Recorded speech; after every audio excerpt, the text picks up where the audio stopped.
Welcome to my channel. My name is Anand. I am from Chennai and I now live in London. I made these videos originally in Tamil and English, but people understood it more in their native language or in their regional language. So, in an attempt to make it in the other regional languages, I've taken help from my subscriber community by paying them a small amount, and they have helped me dub these videos into the other languages. And this video is also in Hindi, dubbed by one of my subscribers. So, let's watch the video. नमस्ते। आज हम एक अलग topic, actually मेरा मनपसंद topic technology के बारे में बात करेंगे। जैसे आपने टाइटल में देखा होगा, बिटकॉइन क्या है, डिजिटल करेंसी क्या है। तो चलिए आगे बढ़ते हैं। बिटकॉइन के बारे में बात करने से पहले हम देखेंगे कि डिजिटल करेंसी क्या है। हम सब जानते हैं कि करेंसी यानी मुद्रा क्या होता है। हर देश का अपना एक करेंसी होता है जो उस देश में छापा जाता है। इंडिया में जैसे रुपीस है, अमेरिका में डॉलर्स, ब्रिटेन में पाउंड्स। इस तरह हर देश अपने लिए एक अलग करेंसी छापते हैं। तो जब हर देश का ऐसे अलग करेंसी होता है तो उसकी कीमत क्या है, अन्य मुद्राओं की तुलना में उसकी कीमत क्या है, ये निर्णय कई कारणों पर आधारित होता है। लेकिन वो सब थोड़ा कॉम्प्लेक्स है तो उसके बारे में हम अभी बात नहीं करेंगे। तो पहले लोग अपने पैसे कहाँ रखते थे? सब अपने पैसे अपने पास रखते थे। फिर सब अपने पैसे बैंक में डालने लगे।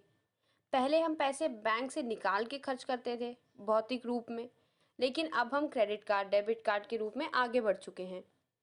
डिजिटल करेंसी इसके आगे का विकसित रूप है। तो डिजिटल करेंसी के टेक्नोलॉजी के बारे में समझने से पहले हम देखेंगे कि इसकी ज़रूरत आखिर क्यों पड़ी। देखा जाए तो हमारे पास कितना पैसा है, इसका निर्णय कौन लेता है? बैंक लेता है। हम जितना भी कमा ले, या तो हमें उसे अपने घर पे रखना होगा, और शायद वो भी रात भर में अमान्य हो सकता है, इनवैलिड हो सकता है, या फिर हमें उस पैसे को बैंक में डालना होगा। हाल ही में अगर आपने न्यूज़ देखा हो तो आपको पता होगा कि नॉर्थ इंडिया में एक बैंक लगभग ध्वस्त हो गया। एक पंजाब कोऑपरेटिव बैंक जो कि ऑलमोस्ट कोलैप्स हो गया। अकाउंट में पैसे होने के बावजूद लोग ऐसी स्थिति में हैं जहां वो बैंक से पैसे नहीं निकाल सकते। एक दिन में 1,000 से ऊपर पैसे नहीं निकाल सकते। तो अब हम ऐसी स्थिति में हैं जहां हमारे पास कितना पैसा है इसका निर्णय बैंक ले रहा है। अगर किसी दिन वो बैंक पूरा ध्वस्त हो गया तो हम अपने सारे पैसे खो देंगे। इंडिया के आरबीआई रूल्स के हिसाब से हमने सिर्फ 1 लाख रुपए ही वापस मिलेगा। अगर बैंक गायब हो जाए, या फिर उसके ओनर हमारे सारे पैसे लूट के ले जाए, या बैंक अचानक शायद बंद भी कर दे, तो हमें अपने पैसे में सिर्फ 1 लाख ही मिलेगा, चाहे हमने अकाउंट में 1 करोड़ ही क्यों ना डाला हो।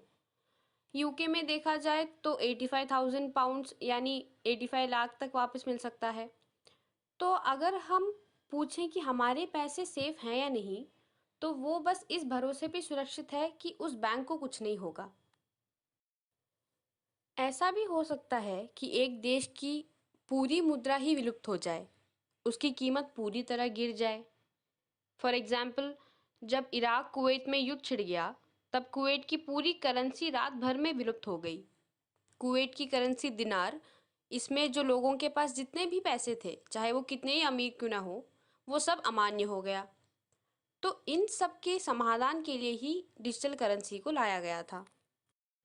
इस डिजिटल करेंसी के लिए जो टेक्नोलॉजी इस्तेमाल हो रही है, वो 30 साल पहले ही आ गया था। उस टेक्नोलॉजी का नाम है ब्लॉकचेन।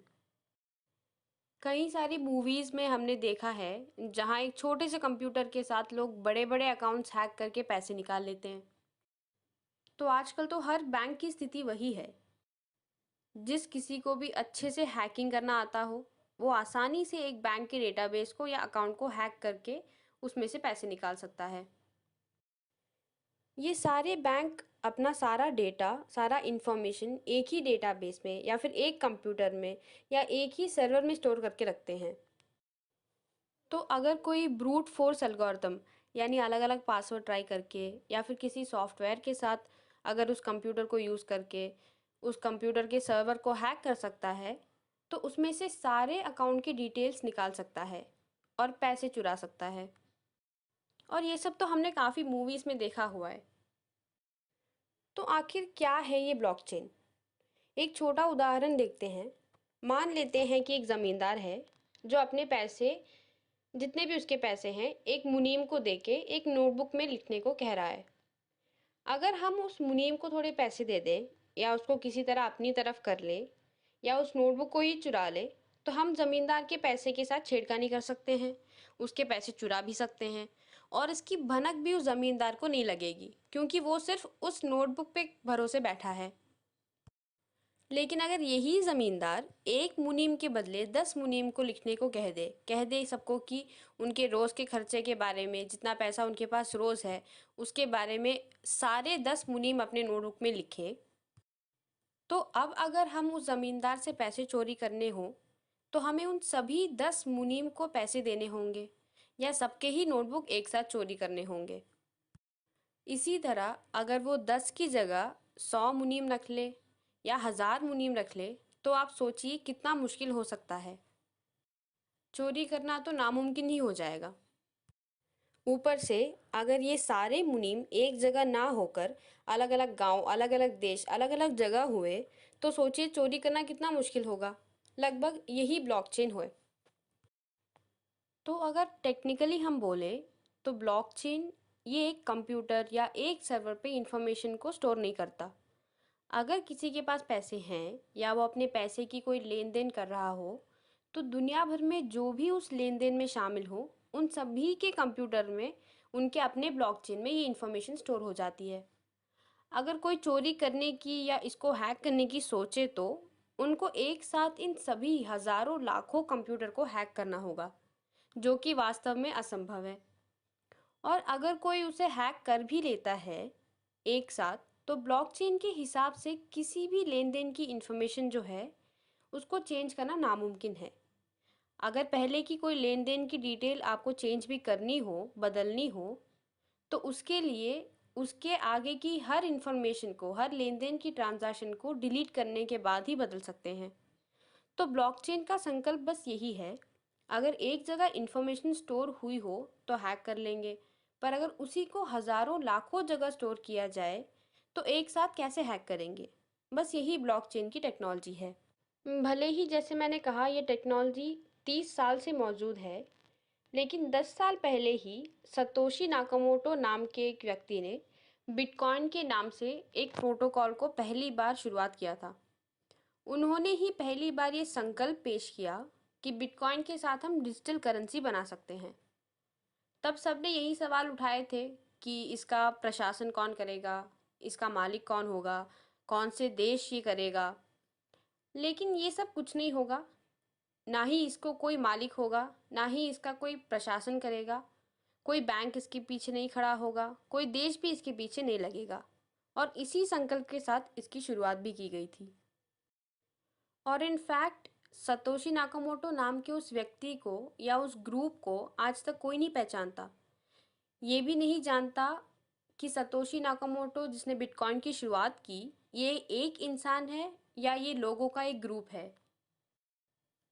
बिटकॉइन जो है एक peer to peer digital coin है, यानी जैसे ये लोगों के बीच फैलने लगेगा उसकी कीमत बढ़ने लगेगी। इसी भरोसे के साथ बिटकॉइन को इस दुनिया की सबसे पहले डिजिटल करेंसी के नाम पे लाया गया था। तो सबसे पहले शुरुआत में लगभग 100 लोगों ने यूज़ किया, फिर 1000 ने यूज़ किया। जैसे जैसे लोगों को इसके प्रोटोकॉल के बारे में पता लगने लगा, उन्होंने अपने कंप्यूटर को इस चेन में ऐड कर दिया। जैसे कि मैंने कहा था कि एक टाइम पे हजारों लाखों कंप्यूटर में इंफॉर्मेशन होती है, तो जो लोग बिटकॉइन यूज़ कर रहे थे उन्हीं के कंप्यूटर में इंफॉर्मेशन स्टोर भी करने लगे। आज की तारीख में कई लाखों लोगों के कंप्यूटर में ये बिटकॉइन ट्रांजैक्शन चल रहा है। तो अगर आप पूछें कि इस प्रक्रिया में अपना कंप्यूटर यूज़ करने का क्या फ़ायदा, इसको बिटकॉइन माइनिंग कहते हैं। तो फ़ायदा इसका ये है कि क्योंकि उनका कंप्यूटर इस प्रक्रिया में यूज़ हो रहा है, उनको इसके लिए एक छोटा सा बिटकॉइन रकम मिलेगा। देखा जाए तो जिनको 10 साल पहले ये बिटकॉइन मिला होगा, जिन्होंने ये बिटकॉइन माइनिंग के लिए अपना कंप्यूटर यूज़ किया होगा, वो आज लखपति या करोड़पति भी हो सकते हैं। इसका कारण है बिटकॉइन की आज की कीमत। बिटकॉइन का मूल्य कैसे बनाया गया, ये देखने से पहले अगर हम देखें या सोचें कि शुरू शुरू में जो मुद्राएं बनी थी उनकी कीमत कैसे लगाई गई थी। तो सबसे पहले पहले ज़माने में हमने वस्तु विनिमय प्रणाली का उपयोग किया था, यानी बार्टर सिस्टम का उपयोग किया था।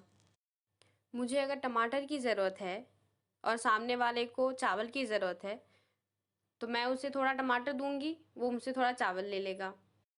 माल के बदले माल, इसी हिसाब से हम लोग पहले करते थे। तो फिर राजा महाराजाओं ने क्या करना शुरू किया, उन्होंने अपने सरकार के हिसाब से सोने का सिक्का छापना शुरू कर दिया। तो अभी जिनके पास टमाटर है वो अपना टमाटर अगर महल में जाके देते हैं तो उसके बदले में उनको सोने का सिक्का मिलेगा। जिनके पास चावल है वो अगर चावल जाके दे दें तो उसके बदले ऐसे सोने का सिक्का मिलेगा। और अब इस सोने के सिक्के के साथ वो कहीं और जाके कुछ और खरीद सकते थे। तो इसी तरह मुद्राओं की शुरुआत हुई। तो इसी तरह धीरे धीरे सोने के सिक्के के आगे, जैसे हम लोग आजकल कॉइन यूज़ करते हैं, वहाँ तक हम पहुँचे। बाद में नोट्स भी छपने लगे। तो इसी तरह करेंसी की वैल्यू आने लगी थी। तो लगभग इसी तरह बिटकॉइन की भी कीमत आने लगी। तो जब ये बिटकॉइन 10 साल पहले शुरू हुआ था, यानी लगभग 2009 में, तो अब मानेंगे नहीं लेकिन एक बिटकॉइन की जो कीमत है वो 1 रुपए से भी कम थी। तो जब धीरे धीरे सबके पास बिटकॉइन आने लगा, तो जो सबसे पहले जो सबसे फेमस एक बिटकॉइन की जो ट्रांजैक्शन रिकॉर्ड हुई थी, वो एक पिज़्ज़ा ट्रांजैक्शन के लिए थी, पिज़्ज़ा खरीदने के लिए थी। तो अमेरिका में पापा जोन्स नाम की एक दुकान से एक इंसान को 2 पिज़्ज़ा खरीदना था। तो उसने कहा उसके पास पैसे नहीं हैं, उसके बदले वो बिटकॉइन दे सकता है। और इस बात को उस पिज़्ज़ा वालों ने मान के उनको 2 पिज़्ज़ा दिया बिटकॉइन के बदले में। इस 2 पिज़्ज़ा को खरीदने के लिए जितने बिटकॉइन उसने खर्च किए वो थे 10,000। तो आज की तारीख में उस 10,000 बिटकॉइन की कीमत क्या है, क्या आप सोच सकते हैं? 2017 में एक बिटकॉइन की कीमत थी लगभग $20,000, यानी कि ऑलमोस्ट 14 लाख रुपए। यानी एक बिटकॉइन की कीमत 14 लाख रुपए थी 2017 में। तो जो उस दिन उनने 2 पिज़्ज़ा खरीदने के लिए जो 10,000 बिटकॉइन खर्च किए, उसकी कीमत अगर 2017 में देखा जाए तो लगभग 1,400 करोड़ है। 1,400 करोड़ रुपए अगर हमारे पास हों तो हम 2 पिज़्ज़ा नहीं, एक पूरे स्टेट को हम पिज़्ज़ा खरीद के दे सकते हैं। तो जिस इंसान ने 2 पिज़्ज़ा के लिए 10,000 बिटकॉइन खर्च किए, उसकी वैल्यू लगभग 8 या 9 10 साल के अंदर इतनी बढ़ गई कि उसकी कीमत 1,400 करोड़ तक आ पहुंची। अगर तब उन्होंने वो खर्च ना करके अपने पास रखा होता तो आज शायद वो करोड़पति होते और उनके पास 1,400 करोड़ रुपए होते। तो ये बिटकॉइन की कीमत जो है, ये कोई रात भर में इतनी ज़्यादा नहीं बढ़ी है। शुरू शुरू में जैसे मैंने कहा, इसकी कीमत, एक बिटकॉइन की कीमत 1 रुपए से भी कम थी, फिर 1 रुपए, फिर 2 रुपए, इतनी ही छोटी ही रकम थी। तो इस 8 9 10 साल में धीरे धीरे, यानी 1 रुपए से $1, फिर $2, 10, $100, इस तरह धीरे धीरे ही इसका विकास हुआ है। तो देखा जाए तो हम कह सकते हैं कि 2017 में ही एक ये बड़ा पड़ाव था बिटकॉइन के लिए, क्योंकि 2017 में ही इसकी कीमत जो है $1,000 तक आ पहुंची थी, जो कि तब की हाईएस्ट कीमत थी। ये लगभग 2017 जनवरी में इसकी कीमत $1,000 हुई थी।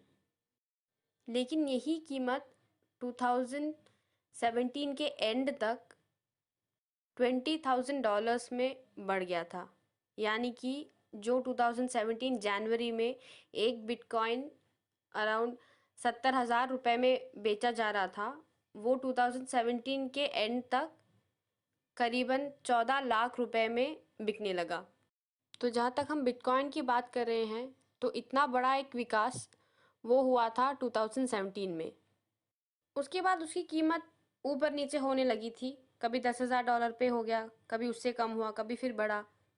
तो अगर आज की तारीख में देखें तो करीबन $7,000 के आसपास है एक बिटकॉइन की कीमत। यानी आज की तारीख में एक बिटकॉइन की कीमत जो है करीबन 5 लाख रुपए के आसपास होगी। तो 2009 में हमने 1 रुपए भी खर्च करके या 100 रुपए खर्च करके 100 बिटकॉइन लिया होता तो उसकी कीमत आज 5 करोड़ होती। जब मैं 2010 में यूके में था तो एक बार मैं अपने ऑफिस कॉलीग के साथ बात कर रहा था। हमें बिटकॉइन के बारे में, डिजिटल करेंसी के बारे में और ब्लॉकचेन के टेक्नोलॉजी के बारे में भी जानकारी थी, पर हम इस भरोसे थे कि बिटकॉइन की जो कीमत है ये कभी बढ़ने नहीं वाली। डिजिटल करेंसी का भी कुछ खास विकास नहीं होने वाला और लोग हमेशा सरकार द्वारा छापे हुए मुद्रा पे ही भरोसा करेंगे। जो पैसे ऐसे लोगों के पास हैं जिनका चेहरा तक हमें नहीं पता, इसके पीछे कौन है ये भी नहीं पता और कहा जा रहा है कि इसके पीछे कोई है ही नहीं, ऐसी सामान्य मुद्रा जो सबके पास हो सकती है, ऐसा संकल्प, ऐसी टेक्नोलॉजी पे लोग कैसे भरोसा करेंगे, यही हम सोचते थे। लेकिन आज देखा जाए तो यही सबसे सुरक्षित टेक्नोलॉजी है। कोई हैक नहीं कर सकता, कोई एक इंसान इसका मालिक नहीं है, ना ही कोई सरकार इसका मालिक है। चाहे कोई सरकार अगर गिर भी जाए, विलुप्त भी हो जाए, फिर भी हमारे पास जो डिजिटल करेंसी है वो बरकरार रहेगा। तो आज की तारीख में कई लोग इसको इस्तेमाल करने लगे हैं। दिन ब दिन इसका उपयोग बढ़ता जा रहा है और तो और इसको इस्तेमाल करने के तरीके भी सरल होते जा रहे हैं। इसके लिए जो वॉलेट, बटुआ यानी इस डिजिटल करेंसी को रखने के लिए जो अकाउंट की ज़रूरत है, वो हम अपने मोबाइल में ही रख सकते हैं। पेपाल और पेटीएम के बारे में तो इंडिया में सबने सुना होगा। उसी तरह एक सिंपल एप्लीकेशन में ही डिजिटल करेंसी को हम रख सकते हैं। 2009-2010 में हम जब इसके बारे में बात कर रहे थे, मैं अपने कोलीग के साथ बात कर रहा था, तो हम सोच रहे थे कि अगर ऐसा एक कंप्यूटर होता हमारे पास तो हम भी बिटकॉइन माइनिंग प्रोसेस में अपना कंप्यूटर ऐड कर सकते थे। अगर ऐड किया होता तो हमें फ्री में ही बिटकॉइन भी मिल सकता था। ज़रूरी नहीं होता कि हम पैसे दे के ही बिटकॉइन लें। उस समय हम अपने साधारण कंप्यूटर के साथ ही एक महीने में लगभग 50 से 100 बिटकॉइन कमा सकते थे, क्योंकि तब उसके कंप्यूटिंग पावर उतना ही था। लेकिन आज हम अपने नॉर्मल कंप्यूटर के साथ बिटकॉइन माइनिंग नहीं कर सकते। बिटकॉइन माइनिंग करने के लिए विशेष रूप से कंप्यूटर्स जो कि काफ़ी पावरफुल हैं, आजकल मार्केट में आने लगे हैं। बिटकॉइन माइनिंग के नाम से ही ये कंप्यूटर्स बेचे जा रहे हैं। हम जो साधारण कंप्यूटर यूज़ करते हैं उससे 10 गुना या कभी 100 गुना ज़्यादा पावरफुल भी हो सकते हैं ये कंप्यूटर्स। उसके लिए जो बिजली की ज़रूरत है वो भी साधारण कंप्यूटर की तुलना में काफ़ी गुना अधिक है। जब बिटकॉइन शुरू किया था तो कई देशों के लिए ये एक इकलौता करेंसी था, लेकिन आज लगभग 200 से 300 तक अलग अलग करेंसी है और इसको सपोर्ट करने के लिए 100 से ज़्यादा वॉलेट्स भी हैं। इनफैक्ट लगभग हर दिन कोई एक नया ग्रुप एक नई करेंसी इंट्रोड्यूस करने की कोशिश में लगे हुए हैं। इसमें भी टॉप डिजिटल करेंसीज हैं जो विशिष्ट कारणों के लिए लाया गया है। उनमें से एक फेमस डिजिटल करेंसी है जिसका नाम है XRP, एक्स रैपिड प्रोटोकॉल। इस प्रोटोकॉल में रिपल नाम के एक डिजिटल करेंसी की शुरुआत की गई है। भले ही ये बिटकॉइन के संकल्प पर ही आधारित है, पर ये कुछ लोगों का एक ग्रुप है जो इसको कंट्रोल कर रहे हैं, क्योंकि ये क्रॉस बॉर्डर ट्रांजैक्शन के लिए यूज़ किया जा रहा है। पहले अगर हमें एक देश से दूसरे देश में पैसे भेजने हो तो 2 से 3 दिन लगते थे, लेकिन अब एक दिन में हो जाता है। लेकिन XRP प्रोटोकॉल के ज़रिए ये चंद सेकंड्स में ट्रांजैक्शन हो सकती है और इसी भरोसे इसको लाया गया है, जिसके लिए रिपल का इस्तेमाल होता है। कई Indian banks, HDFC banks, SBI bank इसको यूज़ करने लगे हैं। आज की तारीख में अगर पैसे एक देश से दूसरे देश में ट्रांसफ़र करना हो तो कुछ ही सेकंड्स में हो सकता है।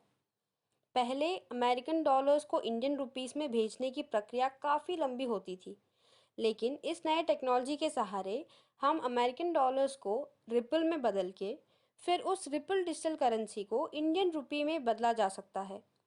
और क्योंकि ये कन्वर्शन काफ़ी सरल है, इसलिए ये टेक्नोलॉजी, ये प्रोटोकॉल और ये डिजिटल करेंसी भी काफ़ी मूल्यवान साबित हो रहा है। तो ऐसे कई विशेष कारणों के लिए ही कई सारे डिजिटल करेंसी को बनाया गया है।